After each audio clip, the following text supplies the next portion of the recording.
Okay, here we go. We are going to mess around with a little bit of malware. Technically not really malware, but it is kind of phishing. We're going to do a browser exploitation framework today, which is BeEF.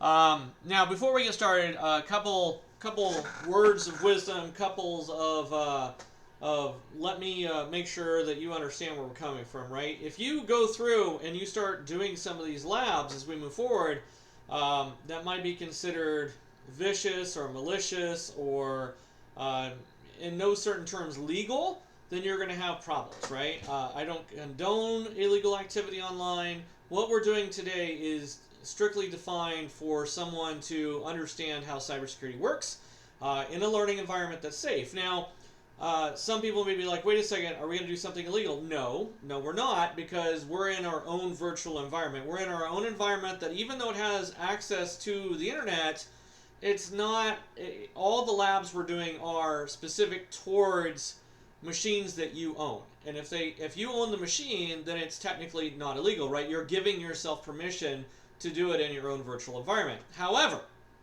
let's say that you take BeEF, Browser Exploitation Framework, and you do the tool that I'm getting ready to show you, and you publish it as a real website, right? And you are trying to get people to click on it that aren't you. Well, now you've committed an illegal act. Now you could potentially go to jail. The fines are huge, and you could see some major problems with your career, not only in cybersecurity, but in your personal life altogether. So I want to make it perfectly clear, I don't condone illegal activity. Don't do illegal activity. The tool that I'm going to show you is specifically for a learning type environment, so that we can kind of understand how attackers could get away with the things that you may heard about, but never actually saw. And BeEF probably isn't the best tool to even do it. I think most people that are doing malware, most malicious actors, would be a little bit smarter than use BeEF, but that doesn't mean that it doesn't happen, right? So without further ado, what are we doing right now? Well, you can see that I've got a Windows 10 system up and going. Let me pull that up for you. It's a basic Windows 10 system. I've gone ahead and added, come on, pull over, there we go. I've got Wireshark on it. I've got Avast, which is the free antivirus program. I also downloaded Google Chrome. That is the only thing that's currently on there right now, and that is going through my firewall. And my firewall is pfSense. We've got our IPS IDS on there with Snort, and we're good to go. I wanted to make sure that we were actually seeing the back and forth beforehand, so I was able to ping it. And then finally, we've got our Kali Linux box right here. And I want to point out this: the quieter you become, the more you're able to hear. I tell my kids that all the time. Obviously, a parent said this. This is directly from a parent. It's the only way I can think of that anything happened like that. All right? So without further ado, let's get started. Okay, so we're going to open up Terminal. You'll notice that I've got the red terminal up here. Let me close that out real quick. If you use the down arrow, you can go into regular terminal right here, which is what you're probably accustomed to. And if you do the red terminal, which is what I'm using, that's the root terminal. And I'm going to do that today because we want to be able to knock out a few things that are gonna allow us to download things, and we just don't want to be going back through. We don't want to type in sudo all the time, and so I'm going to use the root terminal to get through that aspect of it. You could get this through super user. You could use sudo in front of your commands. I know some of the purists out there are probably gonna be like, "What are you doing? You shouldn't be doing this." Da da da. Listen, it's a learning environment, so we're gonna make it a little bit easier on ourselves moving through. All right. The first thing we need to do is we need to do an app-get, and I know there's an easier way of doing that. Let me blow this up so you can see the commands a little bit better. Hopefully, you can see my screen a little bit better without me having to do any special mumbo jumbo on the recording. So we're gonna do app-get update. Now I've updated this yesterday, so that we didn't have to wait for it for a million years. But apt-get update will allow us to update the current directories, the current libraries, all the other good stuff. It gets the latest and greatest from Berkeley.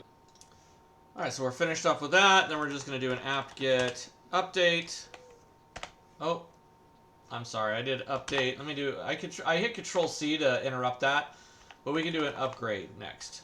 So upgrade, and then you can see that it doesn't really upgrade anything because we did this yesterday. And then to actually install the program that we're going to use, we're going to do an apt install BeEF-XSX, just like so.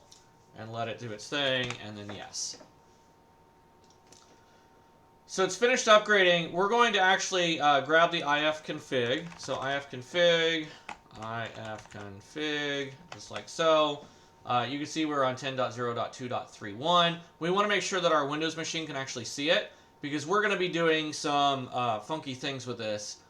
Specifically, we're going to be utilizing our CaliBox as a browser or a server so that our Windows machine can actually get it. So I want to make sure that it can see it. So 10.0.231, it can see it. That's good. Now, let's see if we can see it on the other end. So ping, and then where is my Windows 10 box? We'll do an IP config over here. And you can see 172.16.252. So ping 172.1. Oh. Ping 172.16.1. What was it? 252, I believe. Let me double check that. Yep, 252. The firewall is going to stop that type of communication from going through from this direction. So in this particular instance, what's going on is our CaliBox is acting as an outsider of the firewall, and the firewall is separating, or it's protecting the systems within from this. So what can we do? Well, we're going to do a service Apache 2 start. We're going to turn our CaliBox into an actual server, into an actual web page. So if we go back over here, we're going to open up Google Chrome, and then we're actually going to hit that server. So 10.31, and you can see that it's landing on that default page. So we are set up. We are ready to go, ready to maneuver on with this aspect. So I'm going to close that out. I'm going to move this off to the side, and let's get started. So first thing we need to do is we're going to stop our Apache 2 server. We need to stop that. And that's service Apache 2 stop. And then we're just going to start up our program, right? So it should be BeEF-XSX. And here we go. It's saying, please type a new password for BeEF user. I'm going to use my default password that I use for all my labs, which is Tor. I recommend highly that you use a standardized password in your lab environment, because we're going to be doing a lot of different labs, and you're going to have a lot of things that you're going to be like, okay, wait a second, what was that password? And so it just makes life easier. Not the best thing to do in an enterprise network, but for a lab environment, it's perfectly acceptable. Okay, so we put that password in there. I use Tor, and then we need to kind of go through here and see what's going on. So our script, our hook, per se, is going to be this little tidbit right here. Okay, and then when this window pops up, we're going to log in. The username is BeEF, so BeEF, and then the password is that password we created, which in my case is Tor, and then I'll go ahead and log in. It's going to authenticate, and then it's going to bring up this page. This is normally where we would be conducting a lot of our attacks once we've hooked in the Windows 10 system, but for now, what we really need to do is actually set up the web page. So I'm going to minimize that. And then we're probably going to have to reset our computer because it is using port 3000 right now. But let's get into what we need to do, right? So the first thing we need to do is we're going to do a cd change directory, and then we're going to do a var/www/html, and this is going to get us to the HTML directory. No such file directory exists. Let's try this again. Oops. Let me throw in a / on that one. There we go. So cd /var www.html. We're going to do an ls, and you'll see that we have this index.html right there. We're going to use a program called LeafPad, and LeafPad is going to allow us to... Oh, we don't have LeafPad installed. So one of the great things about installing the newest iteration of any CaliBox is some of the programs that you believe is normally there isn't there anymore. So I'm going to do an apt install LeafPad. And let's see if this doesn't take place. It does. It saw it, which is good. We could use V. We could use some other things. I prefer LeafPad for something like this. It just depends on what you want to do. All right. So we have that. I'm going to do another ls, and we're just going to do LeafPad, which it recognizes it right now, and then index.html, and it's going to bring up basically this entire website, and you can kind of see it here a little bit. I really don't need this. This is that that basic background that we saw before. So I'm going to get rid of all of this. We don't need any of it. Let me get rid of all this. Ta-da. And then I'm just going to create a kind of a header for my lab to make sure that it's working right. And in order to do that, I'm going to basically do some basic HTML scripting. So I'm going to do h1, so kind of that open or greater than, h1 less than, and then whatever I want to put in there. I'm just going to say, I hacked you. Isn't this awesome?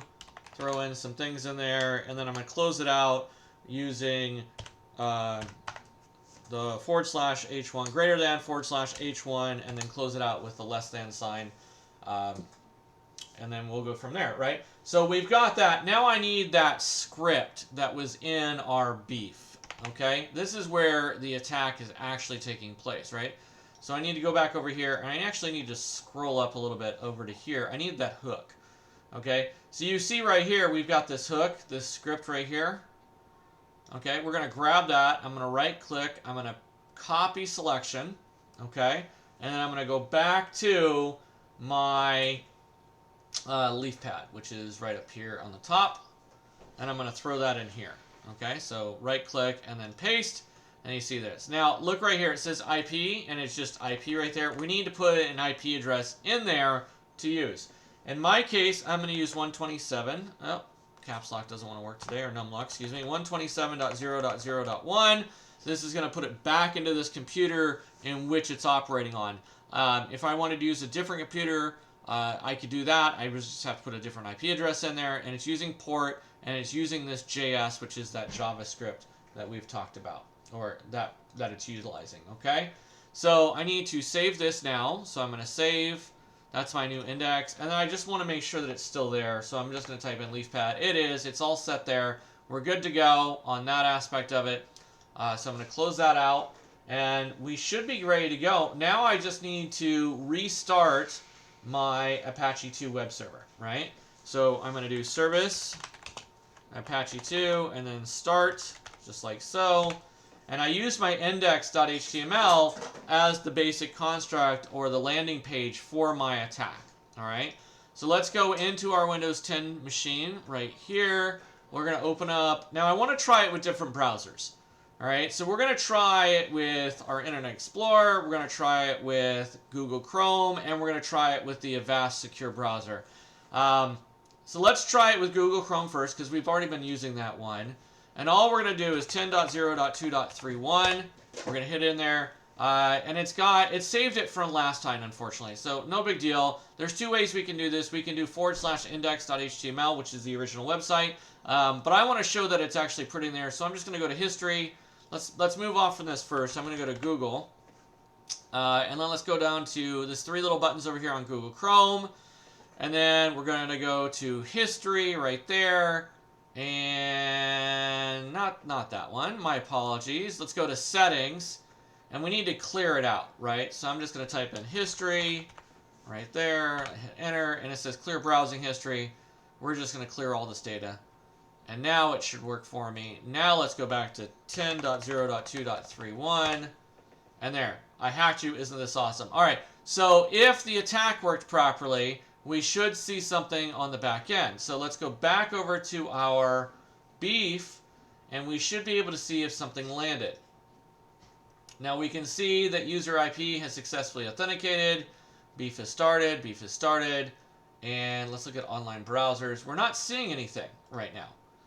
So we're not seeing anything. So we're going to go back into our leaf pad, and we need to change something a little bit here. So remember when we used 127.0.0.1? Well, we kind of messed up, and what I need to do is actually use the IP address of our current machine. So we're going to stop our Apache server. So I'm going to stop that. And then we're going to go back into our index with leafpad. So leafpad index.html. And then see where it says 127 right there. We're going to move that to our 10.0.2.31.